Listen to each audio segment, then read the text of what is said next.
Hello folks, BootBrew.com here, bring you some legacy action this time around. Again with not one of my teammates, Max Grisevich,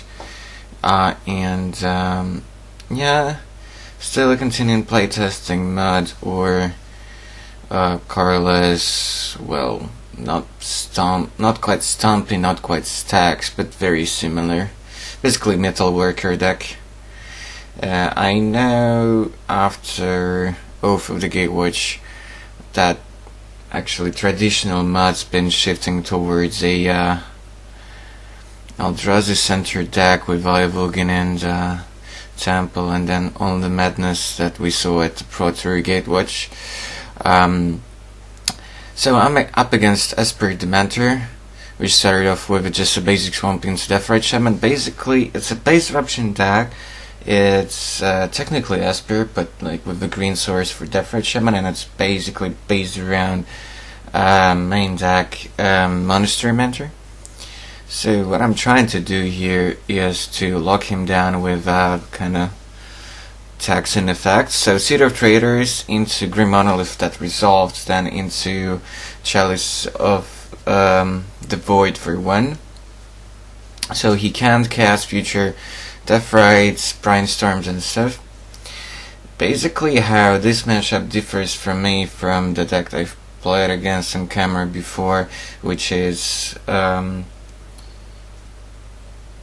Sultai, is that he has more counter magic.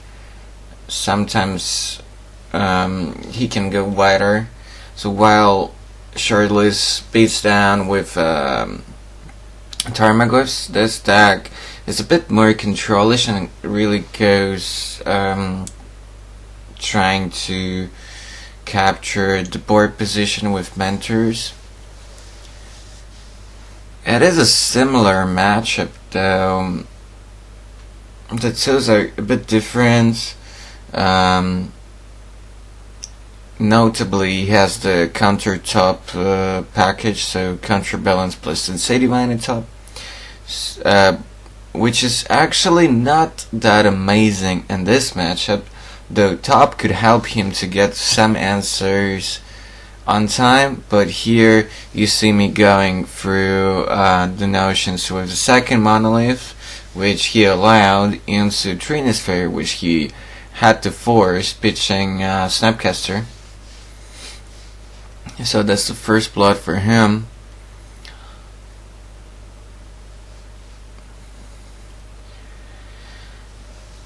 Sadly, you can't really see my graveyard, but I couldn't really reallocate a lot of stuff in such a way that you'll see like complete for everything and so on, but because I'm noting everything, so that shouldn't be a problem. Yeah, sadly I had to pass because I thought that if I would draw another Seed of Traders or Ancient Tomb, then I would be able to do stuff. No, yeah, okay. I figured I'd much rather not wait and just play the Cloud Post here.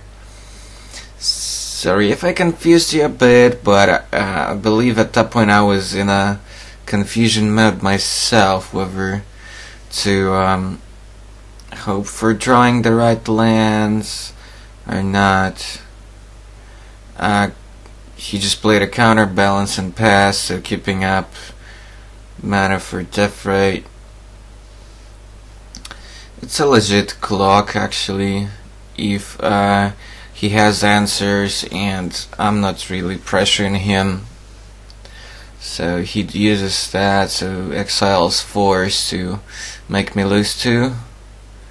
Because I gained 2 from the Glimmer Post, so I just bounced back and forth with the life totals. He's now up on 4 mana. That could mean potentially Jace, which could be devastating here actually. But he figures that he doesn't really have much going on, and him attacking with Tar Pit should actually telegraph me that he has a force in hand. It's kinda tricky. That's the only logical explanation why he would want to attack there and put his shields down. Another Clapus means that I now have 4 mana. I could use this to cast maybe something or untap one of the monoliths, but I want to be efficient, so I suggest a Lodestone Golem. He triggers balance, shows me a polluted delta on top of his deck. That doesn't do much, so he allows that. So that means his hand must be something like an Abrupt Decay plus, I don't know, a Brainstorm or something.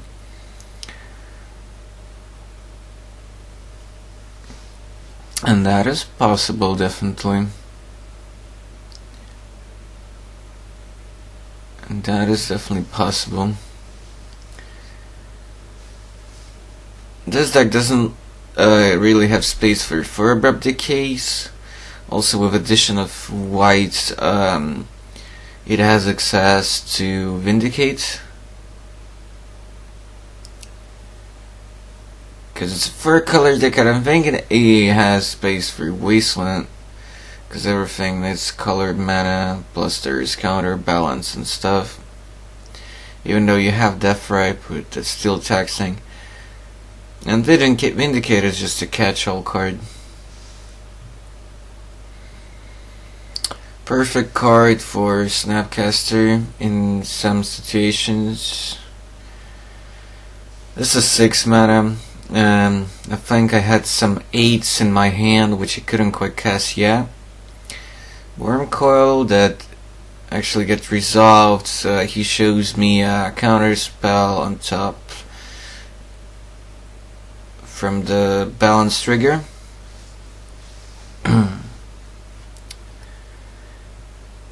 Yeah, this is one of the benefits of playing a deck like Mud, or maybe Nick Fit, because counterbalance doesn't really do a whole lot against you. Spell Snare doesn't really do a whole lot either. You can often play around days, for example.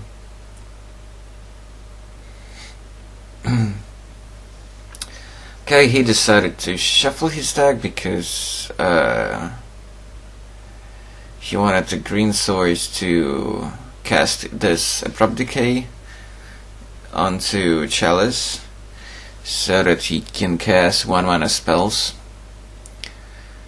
But things are still taxed with the Lodestone, so as you can see,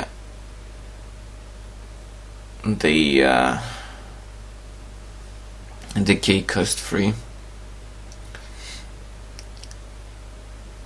So that was on the turn,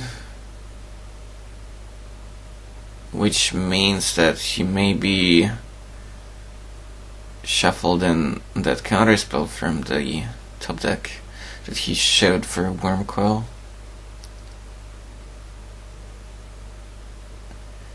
So he's brainstorming on upkeep, I believe. Brainstorm also costs 2.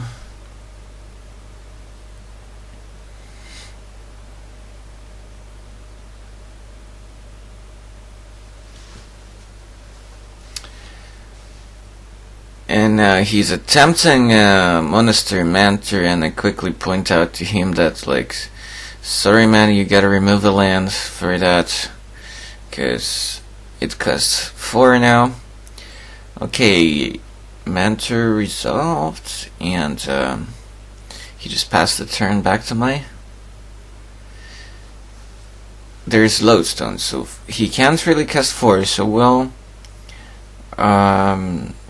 because he can't really pay extra 1 for it. I lay down an Ancient Tomb. That means I have a total of 9 mana here.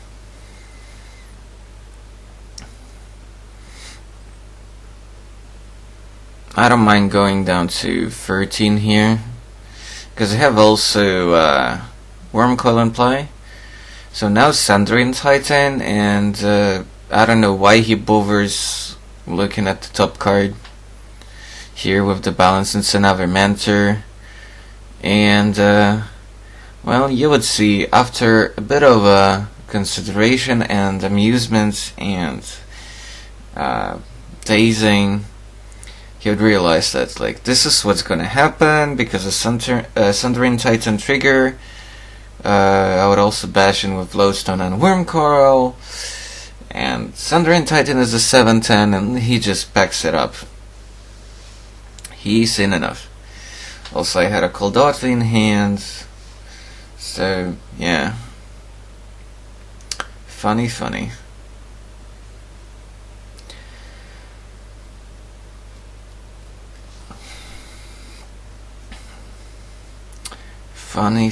indeed. Okay, sideboarding time. I do like Wretched Bomb to get rid of like top, balance, death mentor tokens.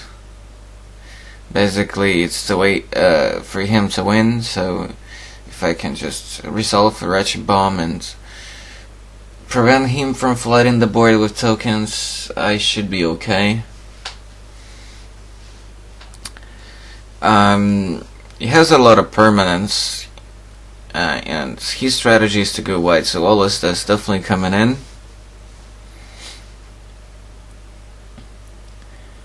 I think in his case it's just some counters, some removals, take out the clunky cards. Nothing ridiculous. For me it's a bit more interesting. Also because I'm playing against a mid-rangey controllish deck, so Stephanie is fine. The pinging is not like amazing, but the extra joy is what I want. Because my deck seeks to go over the top, and the way for him to stabilize is to draw like counter spells at the right moment, and etc. So thinking first to get to remove one Coldota and one Metalworker, but Metalworker is one of the cool mana producers. Even if he has a Swords or a Decay for it, I don't mind. Stuff that definitely comes out is Blaysteel Colossus, because outside of Resolved Coldota, it doesn't do much. Platinum Angel is also not for this matchup. It's in the main deck as just the flying dude that could give you a turn to leave, let's say, and also good against combo decks, of which there are quite a few in Legacy. But then I figured I need mana. It's one of the ways how I could get ahead, and I decided to actually take out Spinofish Ash, because I'm bored in All-Stars, which is ultimately better as a card in this matchup than Spine.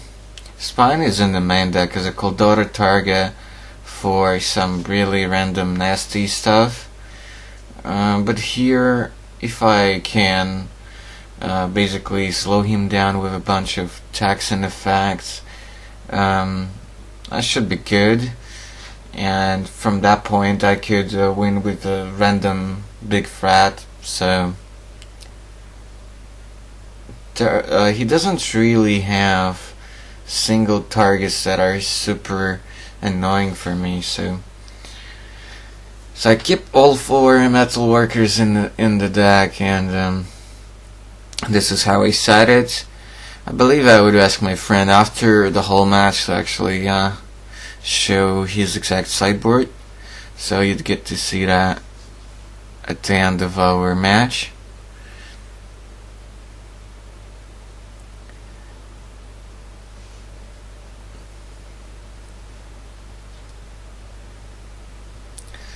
I found that the most annoying matchup for this mod deck, not the fast combos actually, because you have 4 turns of Amethyst in the sideboard and stuff like that, so it's not the combos you're fearing.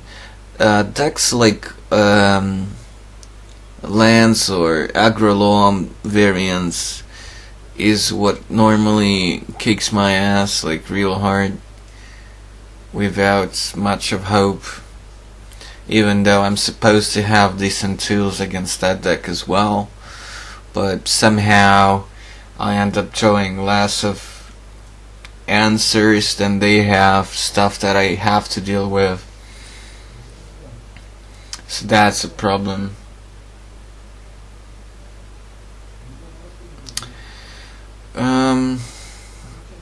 So now he gets to start because he lost game 1, and I think this might be a game where I'm mulligan down to 6.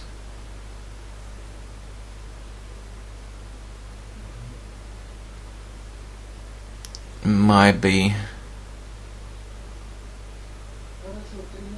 We'll see. I think he kept 7. That's for sure, as you can see here on the screen. No, I think I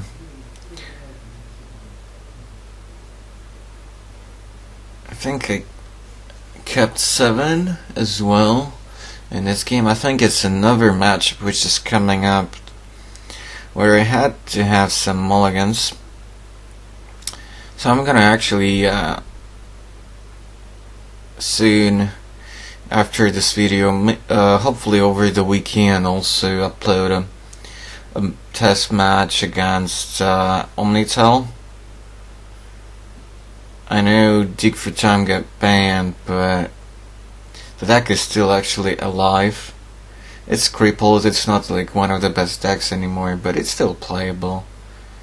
But the builds my teammate was playing had some Grizzle brands in there. Okay, he goes for Underground Sea into Thoughtseize. I show him a Cloud Post, I believe, Vesuv Ancient Tomb, again called Data Metalworker, and a Trinosphere.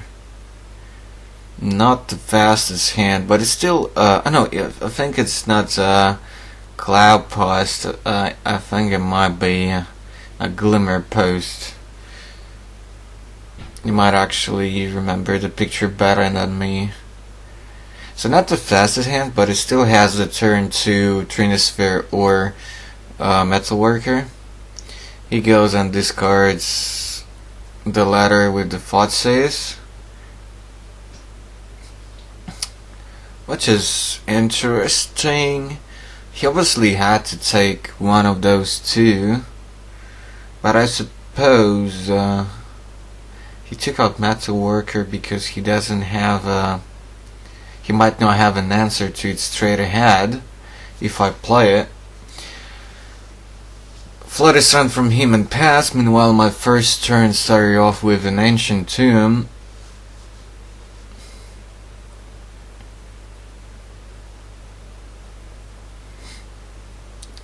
So I guess I was a Glimmer Post, not Cloud Post. Okay, a card that he didn't see with the Thoughtseize, Green Monolith, which he allowed. Then I attempted a Trinosphere, which prompted a response sacrifice of the Strand for a Tundra, and I believe it was some counter.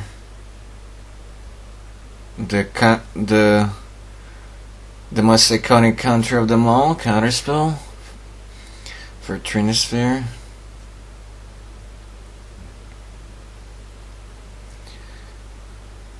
Which he knew about. Top and pass.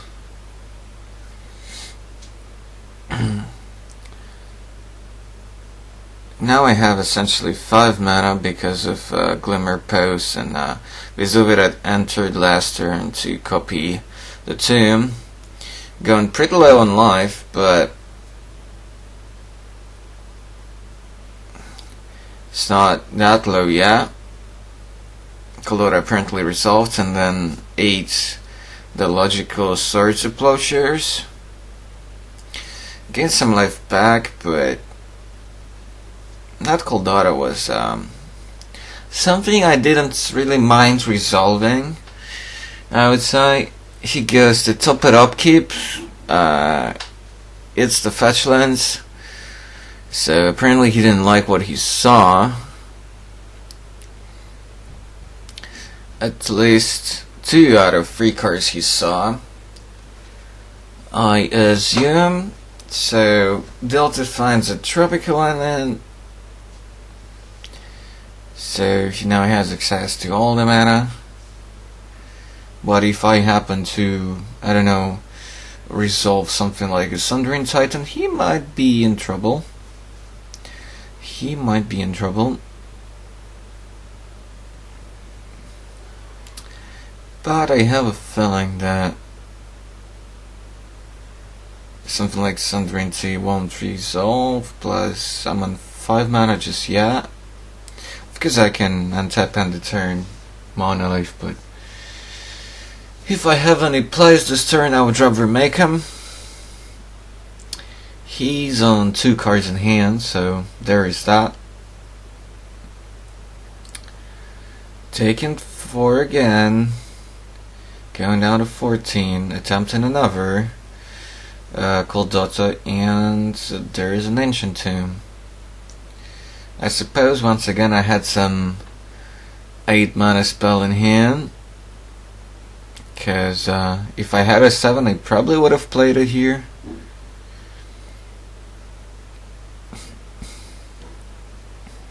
Or perhaps my hand wasn't that amazing.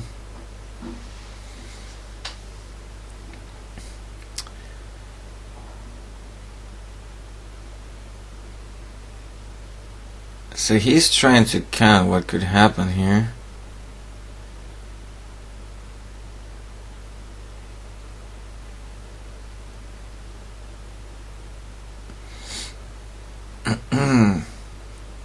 Okay, I go down to 12. Attempt a Trinisphere that would actually make Coldota active.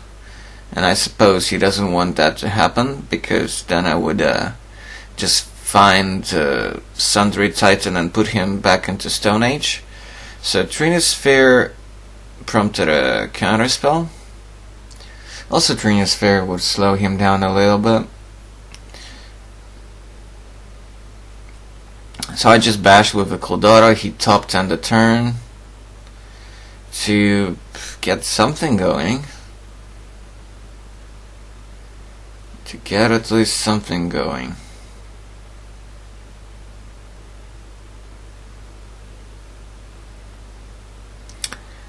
I'm at 12, not quite there yet, but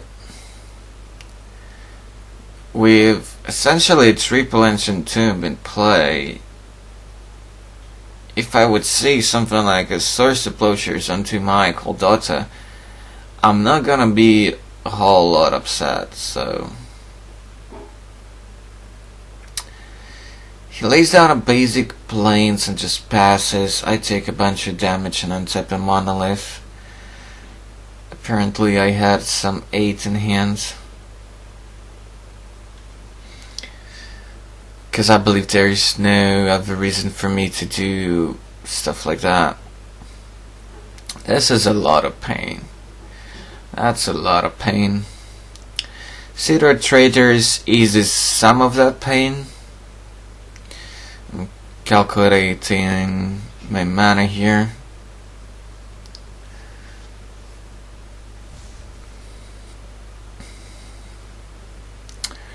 Taking some damage, go down to 6, attempting now a Ugin, which actually prompted a Snapcaster for counterspell. So that's sad. Now because I'm at 6, it's tricky to attack, so I passed, but he had a sword anyway for it. Because of sword I'm up to 9, so that means I can actually use some of my Ancient Tomb here. Attack from the snap puts me at 7, he replaced the top, but now untapping the monolith is actually so damn risky. It's actually the same as to just straight using them for mana next turn, so untapping it here doesn't do pretty much anything. I'm at 7, not quite there yet. Gaining a couple of life from the Glimmer. But he does have that Creeping Tarpies in play, so the time is running out. Of course I took mana from the Cedar Traders, that was just a brain fart here.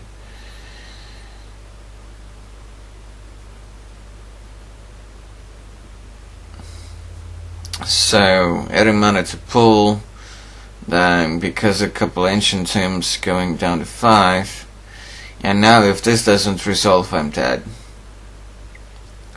Because I go down to 5. He uses up top in response to the Ugin, so my hope here is just to shoot down Snapcaster with the Ugin and somehow maybe stabilize. If he switches off with the top, apparently saw something cool, which is a Force of Will, and yeah, he pitches a Brainstorm, so yeah. The top got him the answer he needed, so he counters the Ugin, and then I'm dead on the counter attack next turn. So we go to game 3 here. 1-1 apiece. Yada yada. Yeah, he basically just digged for all the answers he could possibly needed there. None of the Texan effects resolves, and then because of Ancient Tombs I actually didn't have much time to grind out this game. Probably if I would have had not so many Ancient Tombs, I think I would have grinded him out, but as it stands, couldn't really stick anything in play. The addition of white to the stack compared to Shardless actually makes this matchup really interesting and interactive. Even though the matchup with this deck against Shardless was not super amazing for Mud, you can go check it out in the playlist for Legacy. It had some back and forths, but I wasn't really happy with that matchup. But here, while overall the matchup somehow feels a bit better, I don't know, maybe it has to do with the card advantage Shardless generates from Shardless Ancients into Ancestral Vision, I don't know. Maybe because Tarma is such a fast clock, perhaps it's because of that. Here he has Swords, so he actually has a good answer to Wormcoil, which Shardless might have a trouble dealing with it if resolved. Okay, he could have a Liliana to make me sacrifice it and then, I don't know, decay a Death Touch token, something like this, and then keep on bashing with the Tarmogoyf, or Toxic Deluge for tokens. That's a legit sequence. My turn 1 was just an Ancient Tomb. His was Underground Sea into Deathrite. No Thoughtseize for him. Lodestone resolved, and I think that could be a kind of a problem for him. So now all of his stuff is 1 mana more. but I think he has an answer here. He has access to 3 mana, but, well, he actually needs only 2, because he did draw the sword for the golem. And he just passed the turn.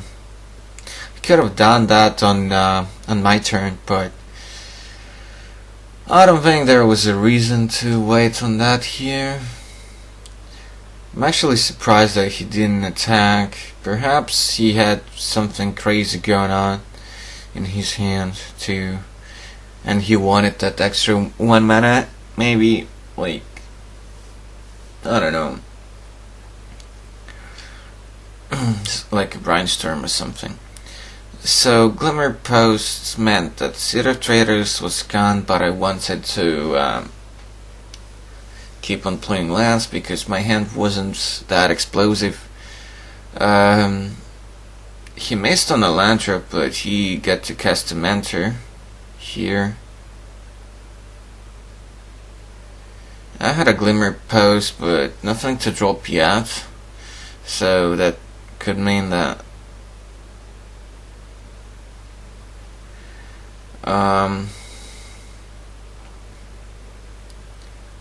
I have high drops in my hand. Vindicate was really annoying here. He got to attack for 3 here, also with the Mentor, thanks to the Prowess trigger. Okay. Well, another Cloud Post.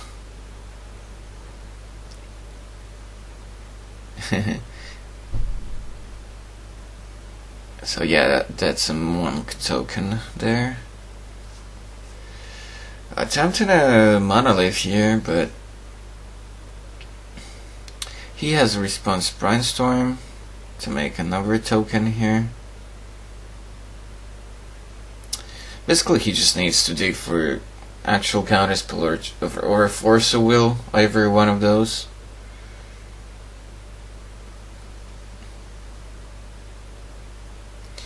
Either one of those. A lot of mana now, thanks to cantripping. Mentor with monks doing their work, while I don't really have an explosive hand. So, I'm in trouble here.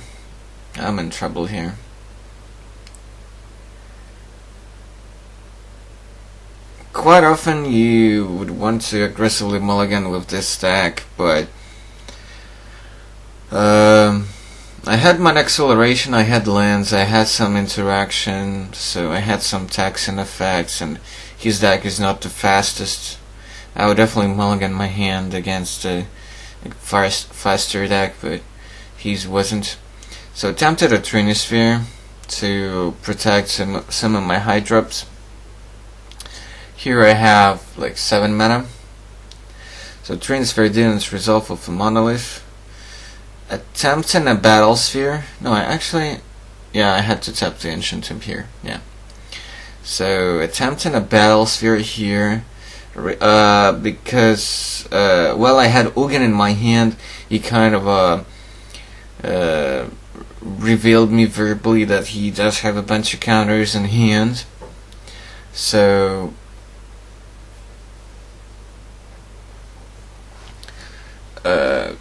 try to eat up one of those with a Battle Sphere and hope not to die on my next turn, so that I can resolve hopefully an Ugin and clean up the board. But for that to happen, I would take extra damage from the Ancient Tomb. So I really wanted both of these cards to resolve, though. Yeah, well, it was kind of obvious that Battle Sphere wouldn't resolve, and actually with even just one spell, this was little. Also because I would have to use Ancient Tomb in my next turn to attempt a Ugin. only something like a Seed of Traders would have helped me to cast Ugin here, I believe. No, it would be 4, 5 city. No. Well, Deathrite Shaman basically meant that it was a lock. He used it a couple of times and then swords onto it to trigger Provis for the team, and then that's it. My next deck is an Ancient Tomb, so no help there, and I knew there was a counterspell left in his hands, because when I started doing stuff like well, actually it wouldn't have helped super much here. Yeah, because we can clean up the board, but then what? Okay, now you see the sideboarding. He added a couple more decays. He added Thoughtseizus. He had a decent chance. Forces is just the stuff that he obviously didn't side out, but just taken out because we're shifting to another matchup, which is Omnitel. I believe he's gonna show you in a sec what he took out. Counterbalance Dimir Charm and the Snapcaster. Okay, there you have it. Don't forget to subscribe. Goodbye, folks.